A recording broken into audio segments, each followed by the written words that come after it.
Hello everyone. चलिए guys देखते हैं आज की आपके रिलेशनशिप की प्रेजेंट सिचुएशन क्या है। रिलेशनशिप में और फेवरेबल कंडीशन क्या हो सकती है आपके लिए अनफेवरेबल कंडीशन क्या हो सकती है, और फिर फाइनल आउटपुट क्या रहेगा आपके इस रिलेशनशिप का। तो चलिए, ये पोर्शन डेक का बताएगा आपकी प्रेजेंट सिचुएशन, ये बताएगा कि आपके लिए फेवरेबल कंडीशन क्या हो सकती है, ये बताएगा कि आपके लिए अनफेवरेबल कंडीशन क्या हो सकती है, और फाइनली ये बताएगा डेक कि फाइनल आउटपुट क्या रहेगा। तो ये चारों डेक जो हैं वो चार अलग तरीके की बातें बताएंगे। ये बताएगा प्रेजेंट इस सिचुएशन क्या है, ये बताएगा कि फेवरेबल कंडीशन और क्या हो सकती है आपके रिलेशनशिप में, और ये डेक बताएगा कि अनफेवरेबल कंडीशन क्या हो सकती है आपके रिलेशनशिप के लिए, और फिर ये डेक का पोर्शन बताएगा कि फाइनल जो आउटकम है वो क्या रहेगा आपकी रिलेशनशिप का। तो पहले मैं प्रेजेंट सिचुएशन क्या है आपके रिलेशनशिप की ये देखूंगी। तो प्रेजेंट सिचुएशन आपके रिलेशनशिप की जो है वो कार्ड आया है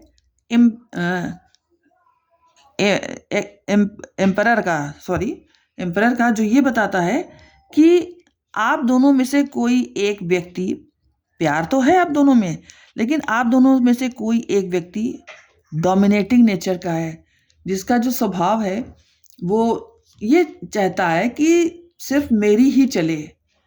तो रिलेशनशिप में जब लोग जाते हैं तो ऐसा नहीं होना चाहिए कि सिर्फ एक ही अपनी चलाए। आपको अपने पार्टनर की बात भी सुननी चाहिए, क्योंकि तभी रिलेशनशिप स्मूथली चल सकता है।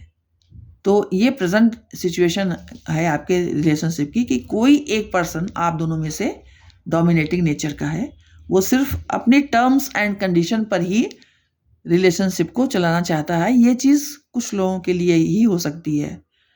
अब मैं देखूंगी कि आपके लिए फेवरेबल क्या रहेगा। आपके लिए फेवरेबल ये रहेगा, 2 ऑफ कप्स का कार्ड आया है। जैसा कि अभी पहले मैंने कहा था कि आपके लिए फेवरेबल यही रहेगा कि आप दोनों एक दूसरे की भावनाओं को समझें, एक दूसरे की क्या आवश्यकता है उस पर ध्यान दें, उस पर कंसंट्रेशन पे करें, एक दूसरे की लाइकिंग डिसलाइकिंग क्या है इसके विषय में जानें, और फिर उसको अडॉप्ट करें, और अपना नेचर एक दूसरे के अकॉर्डिंग ढालने की कोशिश करें, ताकि आप दोनों के बीच में प्यार बढ़े। ऐसा ना हो कि एक डोमिनेटिंग नेचर का हो और दूसरा व्यक्ति ये सोचे कि अरे मुझे ही बार बार क्यों कंप्रोमाइज़ करना पड़ रहा है, ये बंदा तो कुछ सोचता ही नहीं, या ये बंदी तो कुछ सोचती नहीं।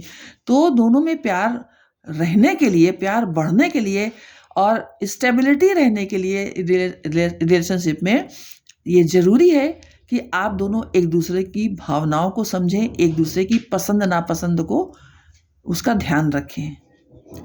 अब मैं देखूंगी कि आपके रिलेशनशिप के लिए अनफेवरेबल क्या होगा। तो ये डेक बताएगा कि अनफेवरेबल क्या होगा आपके रिलेशनशिप के लिए। तो कार्ड आया है 8 ऑफ पेंटिकल्स का। तो गाइज ये कार्ड ये बता रहा है कि आपकी रिलेशनशिप के लिए अनफेवरेबल ये रहेगा कि आप ज़रूरत से ज़्यादा अपने वर्क में ध्यान न दें। वर्क में ध्यान दें, लेकिन ऐसा नहीं है कि आपके माइंड में सिर्फ और सिर्फ अपना वर्क ही रहे। आप अपने रिश्तों पर भी ध्यान दीजिए, तब, क्योंकि बैलेंस दोनों में बनाना ज़रूरी है। प्रोफेशनल और पर्सनल लाइफ में बैलेंस बनाना बहुत ज़रूरी है, तभी रिलेशनशिप की अच्छे से ग्रोथ हो सकती है। तो आपके लिए जो अनफेवरेबल कंडीशन यही थी कि आप अपने रिश्तों पर ध्यान दें, सिर्फ केवल वर्क पर ही नहीं लगे रहें। और जो फाइनल आउटकम आपके रिलेशनशिप का आने वाला है वो है, देखिए, एस ऑफ कप्स। तो अगर आप ये सारी चीज़ें करेंगे गाइस, तो देखिए कार्ड निकल करके कितना अच्छा आया है आपके लिए, एस ऑफ कप्स का। यानी आपके प्यार में जो शुरुआत एक नए तरह से होगी, जब आप दोनों एक दूसरे की भावनाओं को अच्छे से समझेंगे और अच्छे से एक दूसरे के साथ बिहेव करेंगे। केवल अपनी नहीं चलाएंगे। एक आप दोनों में से एक व्यक्ति जो है वो बहुत डोमिनेटिंग नेचर का है और केवल अपनी चलाता है, तो ऐसा नहीं आपको करना है।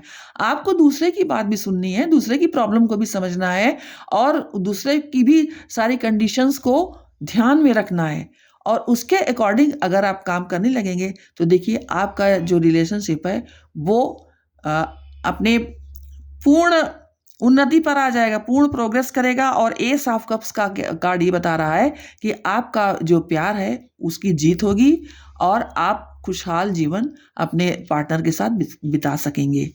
ओके गाइस, तो ये थी आपके लिए रीडिंग। अगर आपको पसंद आई हो तो लाइक शेयर एंड कमेंट्स कीजिए। जय माता की।